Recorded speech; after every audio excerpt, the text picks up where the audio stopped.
16 मई 2025 को ज्योति मल्होत्रा, जो कि एक पाकिस्तानी जासूस बन के आई, इंडिया के हिसार में रहने वाली एक ब्लॉगर। वैसे तो वो एक ट्रैवल ब्लॉगर है। अगर आप उसके अकाउंट को सर्च करोगे तो आपको मिलेगा ज्योति ट्रैवल जो नाम से एक ब्लॉग चलाती थी वो। उसको 16 मई की रात को हरियाणा और पंजाब की पुलिस ने मिलकर एक सर्च ऑपरेशन चलाया, जिसमें उसकी गिरफ्तारी हुई, यानी ज्योति मल्होत्रा की गिरफ्तारी हुई। ज्योति मल्होत्रा के साथ गजाला, उसके बॉयफ्रेंड हामिद की भी अभी गिरफ्तारी बाकी है और इनको 5 दिन की पुलिस रिमांड पर रखा गया है। इस पर सबसे अहम मुद्दा ये है कि उस ज्योति मल्होत्रा ने 5 बार पाकिस्तान की यात्रा की है और ये यात्राएं उसने पहलगाम अटैक के आसपास की हैं। यानी मार्च में वो कश्मीर में थी तो वो अप्रैल में पाकिस्तान में थी। उसने एक यात्रा चीन की भी की है। अब आप बताइए कि भारत में रहने वाला एक इंसान, एक ब्लॉगर, इतनी आसानी से पाकिस्तान की 4-4, 5-5 यात्राएं कैसे कर सकता है? इसको मैं और गहराई से समझाता हूँ। हिसार पुलिस ने और पंजाब पुलिस ने जब ज्योति मल्होत्रा के घर पर सर्च किया तो उन्होंने पाया कि वहाँ पे 5 लैपटॉप और बहुत ही खुफिया तरीके से पाकिस्तान को भेजे जाने वाली कई सारी एसेट्स उनको मिली।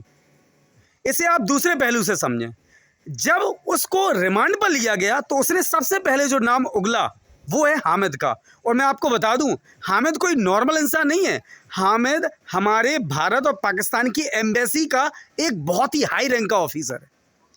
और जब ये मार्च में, यानी ज्योति मल्होत्रा जब मार्च में पाकिस्तान जाती है तो वो पाकिस्तान की एक प्रांत की सीएम यानी बेनजीर भुट्टो की लड़की मिस भुट्टो से मिलती है। अब आप ये समझिए कि एक इंसान भारत में इतना आज़ाद हो जाता है, इतना खुला घूमने लगता है कि वो ये इंतहा पार कर देता है, अपनी हदें पार कर देता है। आज उस पर धारा 152 लगाई गई है। धारा 152 का मतलब है कि आपने भारत की अखंडता, एकता और संप्रभुता पर एक बहुत बड़ा लांछन लगाया है। वैसे तो हम और आपके कहने से उसको कई सालों की जासूसी के इल्म में, जुल्म में उस पर फांसी की सज़ा भी हो सकती है, लेकिन अभी ये मामला सीधा सा हमारी सरकार और सरकार की पुलिस के पाले में है।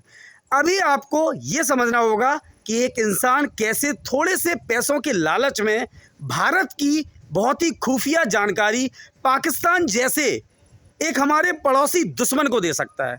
तो आप याद रखना, जहां पैसा, लोभ और लालच आता है तो दुश्मन तो छोड़ो, वो शख्स ना तो दुश्मन का सगा, ना ही दोस्त का सगा, ना ही देश का सगा, ना ही अपने धर्म का सगा। और ये कहानी है ज्योति मल्होत्रा की, एक ऐसी शख्सियत की जो भारत में तो ब्लॉगर के नाम से रह रही थी, लेकिन वो जाकर पाकिस्तान में यात्रा कर करके भारत की खुफिया जानकारी पाकिस्तान में बैठे हुए उच्च अधिकारियों को दे रही थी। सजग रहिए, समझदार रहिए। ऐसी जानकारी आप यूट्यूब से या किसी भी माध्यम से लेते रहिए और आसपास रहने वाले लोगों को समझिए, क्या वो बैठे आपके आस पड़ोस में व्यक्ति क्या पाकिस्तान का कोई एजेंट या खुफिया गैर जिम्मेदार इंसान भी हो सकता है। Thank you very much. Tough luck for today and good luck for next day.